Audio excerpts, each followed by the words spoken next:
So picking out a wedge is a little bit different from, say, picking out a set of irons, right? There's some extra things that you need to think about. There's some extra variables that come into the equation that you don't really worry about with irons.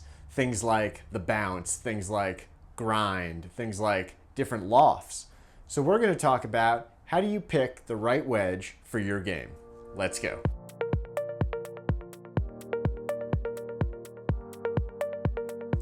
Hi everyone, welcome to the Mobile Club Maker. I'm AJ, thanks for joining us. I hope you're having a wonderful day.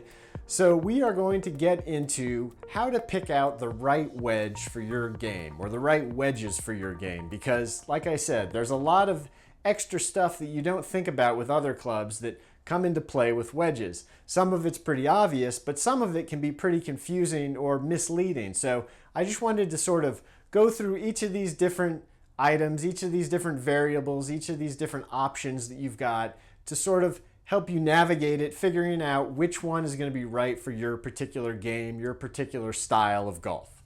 Okay, so the first thing you need to decide on is really the shape and the style of the wedge that you're using.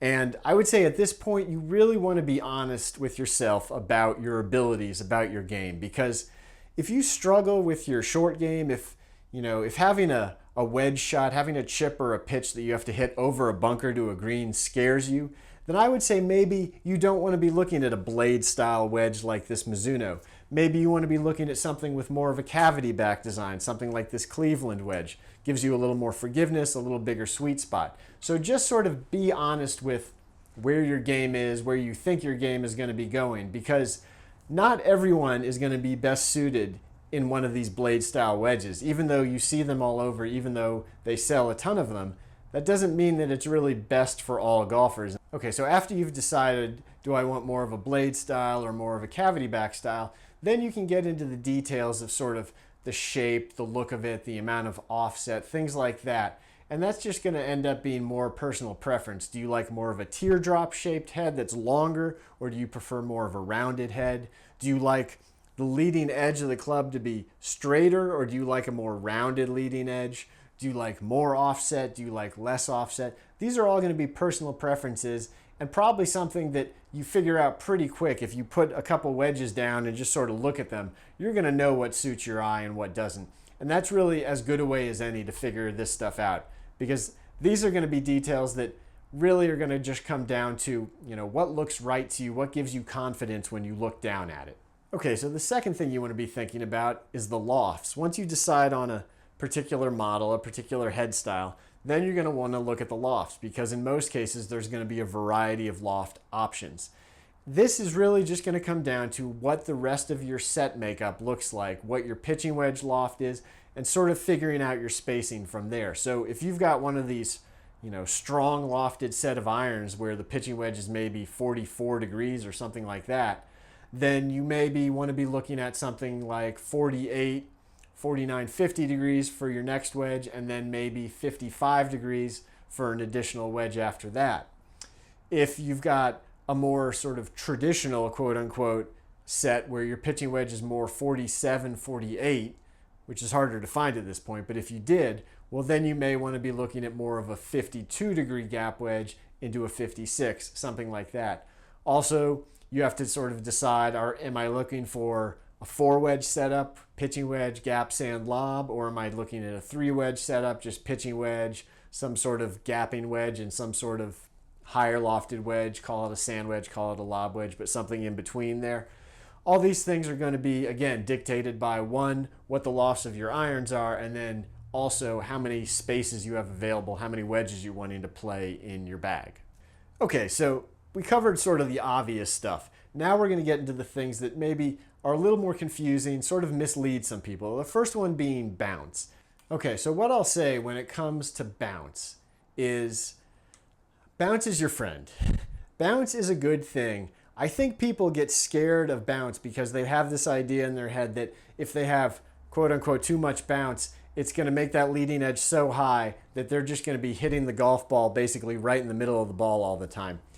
And it really doesn't happen when you have more bounce. That really isn't the case, because even if you take the difference between the lowest bounce and the highest bounce option, which I found on some Mizuno clubs, which had 8 degrees difference between the low and the high. If you take that 8 degrees difference, what that amounts to on the difference in the leading edge height off the ground is the thickness of 2 quarters stacked on top of each other. So that tiny, tiny little amount, basically 1/15 of an inch, that's all you're talking about when you go from the lowest bounce to the highest bounce. So, people who maybe are worried that, oh, if I go with the high bounce, I'm going to be blading the ball all the time. Now, you may blade the ball, but chances are, regardless of whether you had the low bounce or the high bounce, if you bladed it, it was still going to be bladed with the low bounce.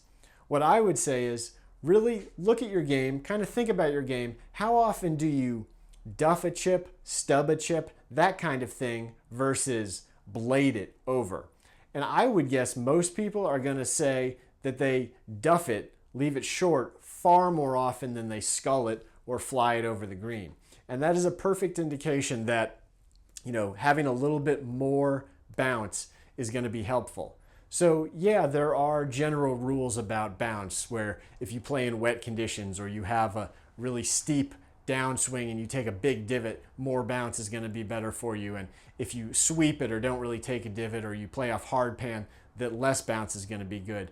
But all that being said, I would say most golfers, definitely most recreational golfers, should definitely err on the side of higher bounce. I think it's just more forgiving. You're going to get more benefit than detriment out of having a higher bounce wedge. The last thing to talk about is grinds, different wedge grinds. This has become more and more popular in the last few years. More and more companies are offering as stock options different grinds.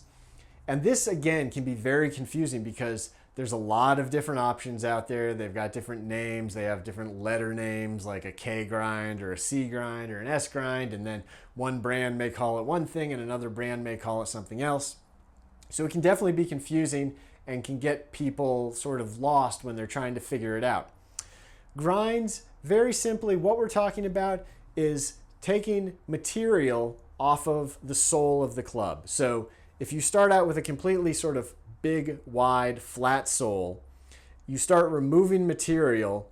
That is what grinding is. And depending on how you grind it, how you remove the material, whether you take more off the trailing edge, whether you take more off the heel and the toe, different things like that, it'll have different names, different applications.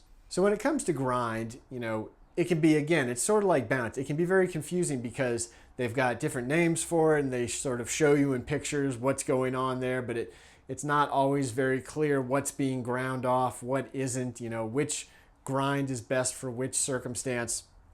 It can definitely be confusing. And you can read the descriptions and that can help in some cases, but it may not give you the most practical, way of deciding. So I wanted to give you a way to really figure out what grind is going to work for you in a very practical, real world way.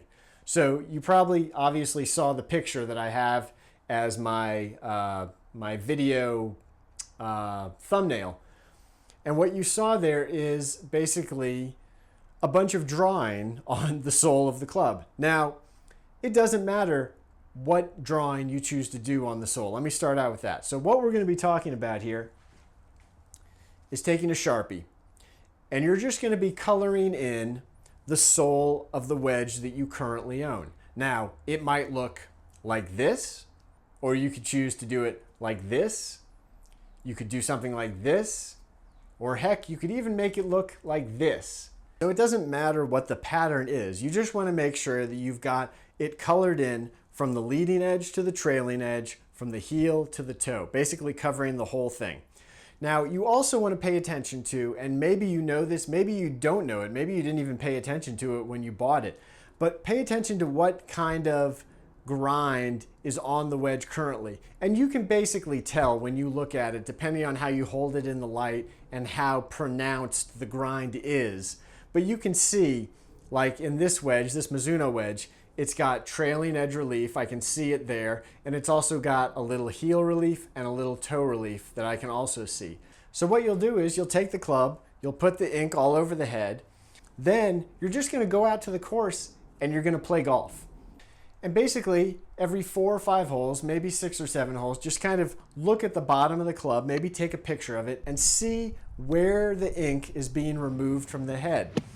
Now, if you get something where maybe you see that the leading edge still has ink on it, but the trailing edge doesn't, well, that might be an indication that maybe you've got a little too much bounce because you're not really engaging that leading edge at all. Maybe you look and you see, yes, I see that the heel side has worn the ink down, but on the toe side, it's still got basically all the ink on it. So that would maybe tell you, well, you don't need to worry about a wedge that has heel and toe relief. You just need to worry about heel relief. Or maybe you get the wedge and the center section, both on the leading edge and the trailing edge, has been worn away, but the toe and the heel are still inked up. That would be an indication that, well, you don't really need a wedge that has heel relief, that has toe relief, because you're probably hitting more of your wedge shots with a straight face. Again, anytime you get any sort of relief, any sort of grind, you are making the club a little less forgiving. That's the trade-off. You've got forgiveness on one side and workability on the other side. So you sort of have to figure out how much of one you want versus the other. So if you don't need more workability, if you don't need relief on the toe side, then why bother doing it if it's just going to hurt your forgiveness on that club?